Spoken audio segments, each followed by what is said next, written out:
የዳይቨርሲቲ ቪዛ 2027 ፕሮግራም በትናንትናው ዕለት የአሜሪካ ስቴት ዲፓርትመንት ባወጣው መመሪያ መሰረት ፕሮግራሙ እንደሚካሄድ ይፋ አድርጓል። ከዚህ በፊት እንግዲህ በሰራውላችሁ መሰረት ፕሮግራሙ እንዳልተሰረዘ ነገር ግን አንዳንድ ማሻሻያዎች እንደሚካተቱበት የስቴት ዲፓርትመንቱ ገልጦ ፕሮግራሙ ሊቀጥል እንደሚችል ነግሬያችሁ ነበረ። በትናንትናው ዕለት የስቴት ዲፓርትመንት አዳዲስ ዲቪ ላይ የሚጨመሩ መመሪያዎችን ይዞ መጥቷል፣ ይፋም አድርጓል። በጥቂት ጊዜ ውስጥ ፕሮግራሙ እንደሚጀመር ተናግሯል። እዚህ ላይ የተካተቱት እንግዲህ ከዚህ በፊት በተነጋገርነው መሰረት የዲቪ 2027 ፕሮግራምን ለማመልከት $1 ክፍያ ይኖራል።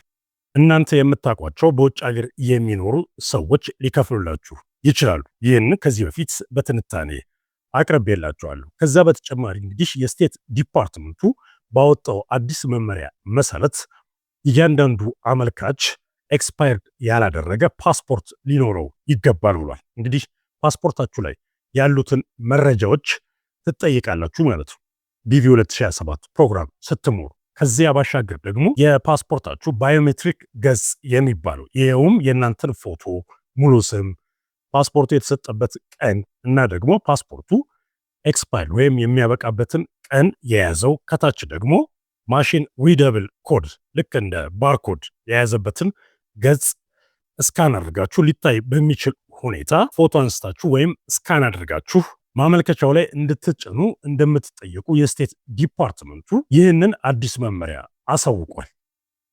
እንግዲህ ከፓስፖርት ጋር በተገናኘ እንዲሁም ደግሞ ሌሎች ዶክመንቶችን ስካን ስታደርጉ በአሁኑ ሰዓት ምናልባት ኢንተርኔት ቤቶች ወይም ደግሞ ሌሎች ቦታዎች ሄዳችሁ ስካነር መፈለግ አይጠበቅባችሁም። እዚህ ባስቀመጥኩላችሁ የቴሌግራም ገጽ ላይ ይህንን የምታነሱበት የተሻለ አፕሊኬሽን አስቀምጥላችኋለሁ። እኔ ፓስፖርት በምሰራ ወይም ደግሞ ሌሎች ዶክመንቶችን በሚልኩልኝ ጊዜ የምሰራላቸው ሰዎች ፎቶ እንዲያነሱ ሪከመንድ የማረጋቸው አፕሊኬሽን ነው። ያንን አፕሊኬሽን ስልካችሁ ላይ ትጭናላችሁ። እስካን ማድረግ ሳያስፈልጋችሁ በስልካችሁ ጥራት ባለው መልኩ ፎቶ አንስታችሁ አፕሎድ የምታደርጉበት አፕሊኬሽን ነው።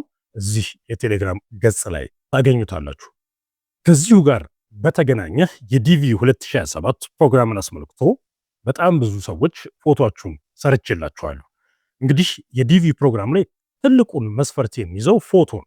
ብዙ ሰዎችም ከፕሮግራሙ ውጪ የሚሆኑት ፕሮግራም ውስጥ ሳይገቡ በፊት በፎቶ ምክንያት ያ ፎቶ እንዴት እንደሚሰራ እያንዳንዱ ዝርዝር ከ10 በላይ በሆኑ ቪዲዮዎች አቅርቤላችኋለሁ። እናንተ በእኔ በኩል ፎቶአችሁን ያሰራችሁ 6 ወር ሳይሞላው የዲቪ 2027 ፕሮግራም የሚጀመር ከሆነ መጠቀም ትችላላችሁ ፎቶ። ምናልባት ግን 6 ወር ካለፈው መጠቀም ስለማትችሉ እንደገና ፎቶ ተነስታችሁ ፎቶአችሁን ሰራት አለበት። እናንተ የሰራውላችሁ ዝርዝሩ እኔ ጋር አለ። እናንተንም ላኩም ምላችሁ መረጃ ይኖራል። እኔ ከምሰራበት ከምትከፍሉት 50% ቀንሼ እሰራላችኋለሁ። ይህንን ማድረግ ስለሚጠበቅብኝ ነው። ከዛ ውጭ ግን አዳዲስ ፎቶአችሁን ልታሰሩ የምትፈልጉና የዲቪ 2027 ፕሮግራም ተጠቃሚ በመሆን አሸናፊ እንድትሆኑ የምትዘጋጁ ሰዎች የስቴት ዲፓርትመንቱ ባለው መሰረት ፕሮግራሙ ሲለቀቅ በእኔ በኩል ማሰራት ትችላላችሁ። እንዲሁም ደግሞ የዲቪ 2027 ፕሮግራም ለማመልከት ፓስፖርት የግዴታ ስለሚያስፈልግ የኢሚግሬሽን እና ዜግነት አገልግሎት ደግሞ አዳዲስ ፓስፖርት የሚሰራባቸውን መንገድ ስላዘጋጀ ያንን ተጠቅማችሁ እኔ ላመለክትላችሁ እችላለሁ።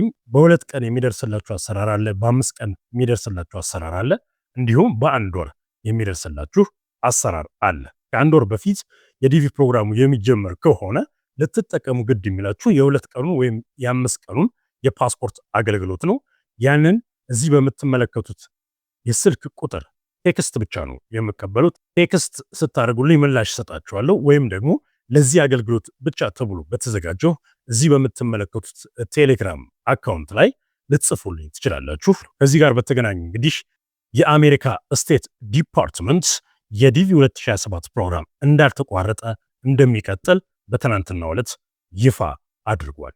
የአሜሪካ ስቴት ዲፓርትመንት ዲቪ 2027 ፕሮግራም የሚጀምርበትን ቀን ይፋዊ አላደረገም፣ ግምታዊ ቁጥርም አላስቀመጠም። ነገር ግን አንዳንዶች ቅርበት ያላቸው ግምታዊ እይታቸውን እንዳስቀምጡት ከሆነ የፊታችን ኤፕሪል ከ10 እስከ 15 ውስጥ ወይም ደግሞ በኢትዮጵያውያን አቆጣጠር ከሚያዚያ 7 እስከ ሚያዚያ 12 አካባቢ ሊጀመር እንደሚችል ግምታዊ ሐሳባቸውን ሰጥተዋል።